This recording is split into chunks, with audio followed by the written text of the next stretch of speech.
Ման է գալիս փայլուն և կայուն ջնարակի բաղադրատոմս, բերել եմ, եկեք գնանք պատրաստենք շատ հասանելի բաղադրիչներով և արագ։ Մեզ անհրաժեշտ է լինելու 2 ճաշի գդալ կակաոյի փոշի, ինչպես նաև 4 ճաշի գդալ շաքարավազ։ Այս երկու բաղադրիչը խառնելու ենք իրար, որպեսզի դարձնենք համասեռ։ Այնուհետև ուշադրություն ենք դարձնում, որպեսզի ավելորդ գնդիկներ չմնան։ Ավելացնում ենք ջուր։ Մի լավ խառնում, որպեսզի դարձնենք համասեռ զանգված։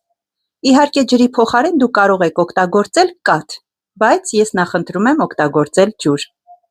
Ստանում ենք այսպիսի զանգված և դնում մարմանդ կրակին։ Երբ շաքարավազը ամբողջությամբ հալվի և բաղադրիչները խառնվեն իրար, ապա այդ դեպքում կարող ենք վերցնել կրակից։ Կրակից հանելուց հետո սպասում ենք մոտավորապես 5 րոպե։ Այնուհետև ավելացնում ենք թթվասեր։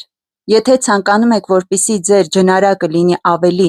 կայուն, ապա ավելացնում եք 2 ճաշի գդալ, իսկ եթե ցանկանում եք ոչ այդքան թանձր, կարող եք ավելացնել 1 ճաշի գդալ։ Այդ դեպքում ջնարակը ստացվում է ավելի մուգ երանգի և նոսր։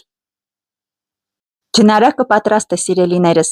Ես նախընտրում եմ թանձր տարբերակը, իսկ դուք կարող եք պատրաստել ձեզ ցանկալի խտությամբ։ Այն կարող եք պատել